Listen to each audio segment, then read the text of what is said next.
Hello and happy Friday, everyone. Welcome to another LFG Live. Today, we are now in April, our Process and Operations Month. And just to recap, you can find all of our previous LFG Lives on our YouTube channel. January was Foundations and Clarity. I keep looking over because I have my list there and I don't want to mess up. February was our People in Leadership series, of course, one of my favorites. March was Hiring and Team Structure. On to April for Processes and Operations. Excited to get into some of the stuff. I know even with talking to my wife a few moments ago, it's the ugh, but we'll talk about that. Processes and operations don't always have to be as boring as they can seem. We're going to work on that a bit. But first up today, of course, what are we drinking? So I did plan on, I actually cleaned my espresso machine this morning before work and planned on making an espresso, but the day got ahead of me. I was in a project, lost track of time.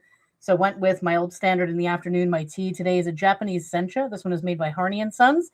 Haven't had this one before, but looking forward to it. I also need to stock up my tea collection because I'm running out of new ones to drink with you all on Friday. So cheers, enjoy your tea, your coffee, whatever it is you are drinking this afternoon.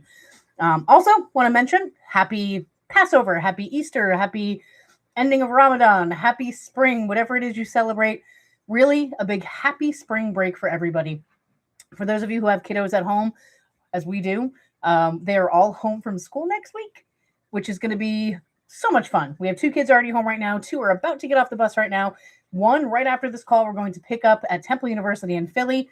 Really have an amazing week planned with our kiddos. Exhausting, but fun. Hope you all have a fun-filled week as well. So let's dive right in, team. Today, we are going to talk about, as I said, process and operations, but today's topic is if it lives in your head, it is a risk.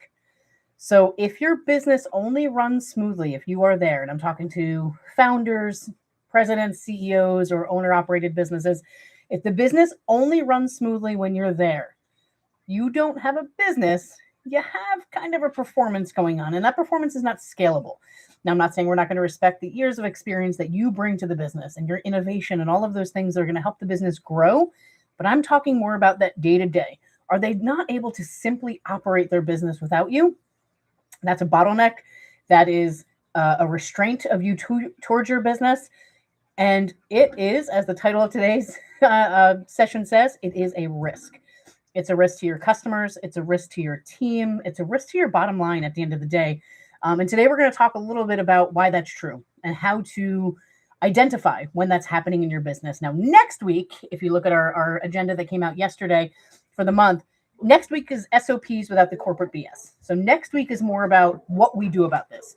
Today is more about identifying how, why, and kind of the planning in the future. But next week, we'll go over more the SOPs and the actual processes of that. But today, again, we're not going to talk about how to create these boring binders that go on a shelf or all this corporate nonsense. Most of the people I'm speaking to aren't in that world. We are in home services. We are in owner-operated. We are in small, medium-sized businesses. We still have our hands in there and we're getting dirty in the mix.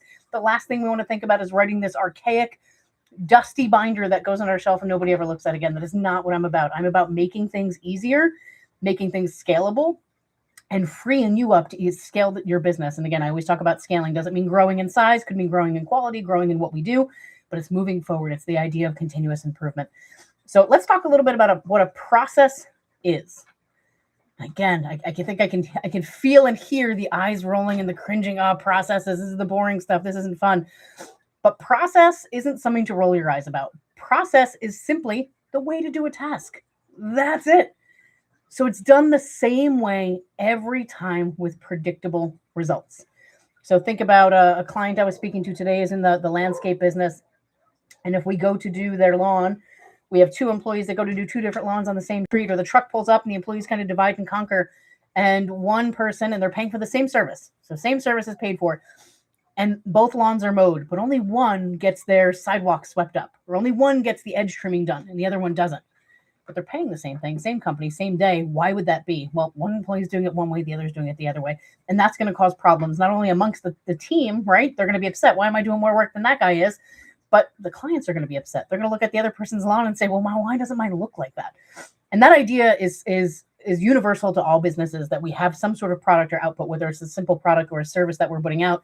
How do we make sure it's done the same way every time and the results are predictable? And again, that's not this giant manual. It's not a punishment. It is not supposed to be a drag. Processes are a gift. Processes are something that help alleviate confusion, save time, all of these wasted resources of us not knowing what we're supposed to be doing in the business are alleviated by identifying these processes. When things are documented and clear, if we go back to what was it, February, when I talked a lot about performance management, how can you hold people accountable if things aren't documented? How can you say you're doing it wrong if you never showed them and can prove that you showed them what doing it right looks like? So stop being the bottleneck. Stop being the reason that these results aren't repeatable. Stop being the reason that people aren't exactly sure what right looks like. If you guys follow me on social media, you might have noticed, maybe last month or the month before, but it's a quote I actually use often when talking to people. Processes aren't about control. They're not this rigid book that we have to create. It's about freedom. It's about freedom to do your job the right way. It's about freedom to run the business, about freedom to figure out how to scale, because you're not bogged down by the little day-to-day items of having to show people how to do it or follow up or come behind people and tell them they did it wrong, because you have these clear processes in place. So again, every business, I know I say this every week, but every business is going to be different. So this is highly customizable, as everything I do is for each business. But I always like to isolate some things that can be common among all the different industries and niches that we work with. So I've narrowed this down. It's not only these 5 signs, but I've narrowed it down to 5 signs that we need to put some processes in place in your business. One I kind of spoke about in the example a moment ago with the landscaping team. Sign 1, 2 people do the same task 2 different days. And I wish I knew which previous week I talked about this in, but I've seen this happen in business before. I've seen it happen where 2 people are doing things completely different. And when you ask the supervisor, this was the even worse one, when you ask the supervisor what right looked like, they had a third answer. Nobody truly knew. And I'm not saying everybody was doing it poorly. Not everybody was doing it bad by any means, but it has to be consistent to have that same deliverable. So if you have 2 different people, 2 or more people doing the task different ways, we need a process in place. We are just bleeding through process gaps right now. 2, and I've seen this one happen as well in businesses that I wasn't just consulting with, but businesses I was in. Your best people are being interrupted all day. And I'll admit, early on in my career, I was that person. When I started with Express Stores back in 2001 and we were growing the business, I was that person. I knew everything that was going on in the business because I was employee number 1, so I helped grow it. But I didn't put things in place. I didn't put processes in place. My phone was ringing all day long. I could not take a day off without my phone ringing. I could not walk away from the stores without my phone ringing. If I was at a wedding or an event, I knew I had to sit in the back because I might have to step away. Now, I'm not saying that my team couldn't call me for emergencies or crises or things that are outside the norm. That's okay. That's what I was there for as their leader. But I was getting interrupted with the day-to-day. And I quickly learned early on that I needed to make sure that we documented processes. And I see that happen even now in some of the businesses that I have worked with, where their best person, the person who knows the most tenured, is happy to do it. They're happy to help, but it's constantly, hey, buddy, can you give me some advice on this one? Or, hey, buddy, how do we do this one? And they're happy to help. They're happy to walk through that. But every time that individual, your best employee, the one that knows the most, is stopped, it's a distraction from what they are supposed to be able to do. I've seen those people, specifically if they're in an office type environment, actually request not a full work at home schedule, but they requested a few days working at home. And when I asked why, it was, well, I really would just love to get a day or 2 of solid uninterrupted work in, and I don't blame them. So again, sign number 2, your best people are getting interrupted all day. Number 3, this one kind of makes me laugh a little. Training feels like an art form. Just watch how I do it, and hopefully you'll absorb it. That's not training. That's expensive guessing. That is hope, and hope is not a strategy. Now, I'm not saying there isn't some component of side-by-side work when we are doing onboarding and training. Absolutely, and we'll talk about that in a couple of weeks. But we can't just have our training be watch me and watch what I do and learn it. It has to be documented because there's so many things people are going to be learning, especially as they first join the company, not just physically what they do, but systems, processes, clients, culture. They're learning so many things. They can't just watch it and expect them to remember everything. It's just not possible. Sign number 4, the same mistakes keep on happening. Mistakes are going to happen, especially in a growing, scaling business. Again, adding new products or services, adding new locations, adding new teams or people, whatever it might be. Mistakes will happen. If we're not making mistakes, we're probably not trying, right? But if the same mistakes keep happening, that's when it bothers me. When I have an issue that I encounter at work, one of the first things I do is try to solve the problem, right? Especially if employees are involved or there's a risk to the business, solve it. Second thing I do, figure out the why. Third thing I do, figure out how to not make it happen again.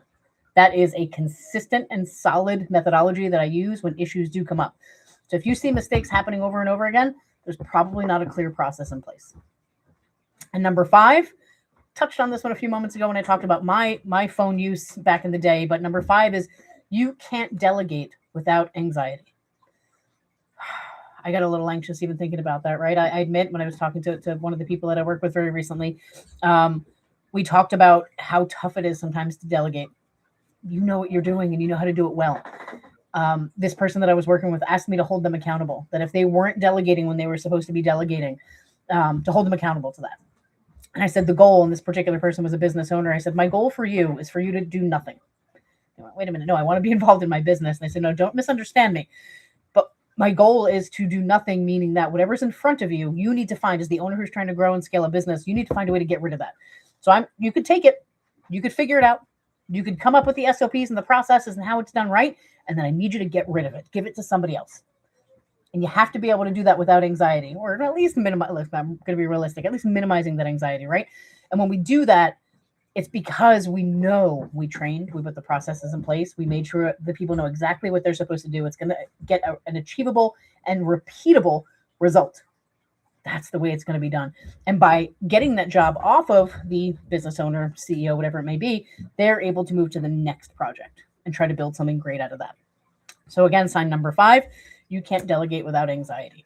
So if any of these hit, if any of these describe your business, or if you're sitting back going, oof, yeah, a couple of these apply to me, that's when we need to get something done. We need to get something done about your processes. So I'm going to talk more next week, so I don't want to go too far down the rabbit hole on SOPs or playbooks. I know sometimes even the word SOP gets people cringing a bit. So in some of the companies I've been working with, I call it a playbook.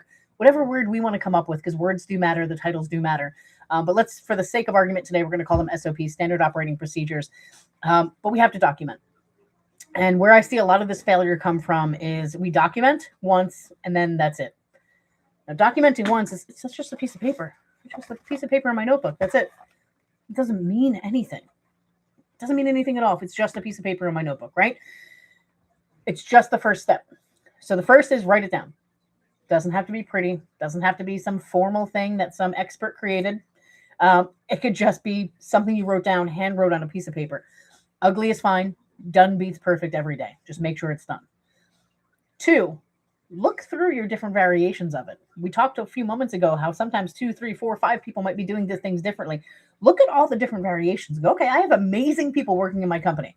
These 5 people who I love and they're great and they do a great job with me, they all do this a little bit differently. So what I'm going to do is write all 5 of these down, pick through them a little bit. All right, this part's better on this person's, this part's better on this person's. Have a conversation with the people that you trust to help you make the best decisions. Pick the best version. Don't pick everybody's version. And make sure you're picking the best version for the company. And I say that because of those 5 people, or 2 or 3, however many we're going to be talking about, maybe some of them have been with you a little longer. Maybe some of them are your friend. Maybe some of them, I don't know. You like the way they work a little bit differently, so you may lean on their opinion a little more. Don't let that kind of stuff kind of muddy your best decision. Use the best version. 3rd, train people on it. And again, I'm going to go through more of what the training looks like and how I believe SOPs can't just be that long dialogue language. They have to be clear, succinct, easy to understand, easy to look at, easy to find. And I'll talk more about that next week. But again, training people, make sure you train them on it. It is not just a go read the doc moment for most things. Some things are. Some things are going to be simple. Just go read the doc. But don't assume anything is go read the doc. Assume everything is going to be train. And then some of them, when you look at it, go, no, this one's just going to be instructing them to go read and sign off on this document. It's a very simple thing. But build that process into how you onboard people. Build that into how you train people. Build that into your company culture, that things are going to come out and be trained upon. And then the 4th is to audit. If you have a procedure, but it's not updated, people aren't going to trust it. When they go to look at something, they're like, wait, this is how we did things 3 years ago, or we don't even use that point of sale anymore, or we don't even use that HRIS anymore. They're not going to trust you. So we have to have a process in place that's going to make sure they were auditing and checking. Again, we're going to go over that a lot more next week when we talk about that. So how do you actually get moving on this? First, as we do every week, self-reflection. What are 3 things in my business that would break the most if the person who owned them walked out tomorrow? So it could be you, could be a senior leader, I don't know, vice president, whoever you have in your organization. If your key person walked out tomorrow, what are 3 things that the company would break down? People would have no one to go to and there's no process. Those are the first 3 things we have to work on documenting. Next week, again, we're going to go a little further on how to do it, where to do it, what tools you might be able to use to do it, the format, the structure, how to store them, how to make them usable. But until then, just want you to think about that. What are the 3 things that would probably suffer the most if your key person walked out? Now, generally, I try to create even my own business that if I were to walk out tomorrow, which I wouldn't, it's my own business, but let's pretend I did. The next person can pull up. I have a file of SOPs. I have a file of really everything that they would need to run the business. They would need the expertise, of course, but the actual run the day-to-day of the business, everything's accessible, and that's what we need. When you do that reflection, not only look at the top 3, but kind of let yourself have a few moments to think about it. What else is undocumented? What else is only living in your head and not written down? What might be inconsistent in your business? What struggles do you have of quality of work between one person and another? And look, it's not always going to be the processes, but a lot of times it is. Sometimes it's simply going to be the people. But I know I spoke about one of the companies that I worked with as a continuous improvement manager when I went in. We had this amazing group of people. They weren't as successful as they wanted to be. And it wasn't the people, it was the processes they had in place. And once we were able to fix those, they were rock stars. So sometimes, yes, it is going to be the people and the culture. Sometimes it's going to be the process, but that's we have to evaluate. But once we know that, what's undocumented, what's inconsistent, what's keeping you stuck in the weeds, what's living in somebody's head and not documented, that awareness is where this is going to start. So again, a few things to talk about. What's the number one thing in your business that only one person knows how to do? Is there anything that only one person knows how to do? Sometimes that's going to happen. If you have a highly specialized business, that might happen. But in some cases, it's just that's the only person who's been taught how to do it. Let's make sure that's documented. Where do mistakes repeat the most? Where in our process? Is it booking the client, scheduling the client, communicating with the client, the actual job, the follow-up, the cleanup, the whatever it might be? Where are we breaking down the most? And where do we have processes documented? Or is it, go ask Daria, she knows. Go ask Bob, I think he knows. Should be documented. So if today landed, if there's anything in here that you said, this absolutely sounds like something I need, reach out to me, share it with somebody else if there's somebody else you know needs that. You can always go to my website, lemayfusiongroup.com. We're also on Facebook, Instagram, LinkedIn, and you could reach us by call or text 732-508-0580. Next week, of course, we're continuing on with our process and operations. Next week is SOPs without all the corporate BS. April 17th, delegation that actually works. And the 24th, systems you need before you scale. So really excited about this month. Going to make sure it's all delivered in a way that is executable and usable. But certainly if you need more help, need more advisement, want to create your SOP library, your processes, that's what I'm here for at LeMay Fusion Group. So see you next week. Don't want to miss it. For now, as always, go finish your drink. Take a deep breath. Go lead with intention today and enjoy the holidays. Thanks so much, everyone.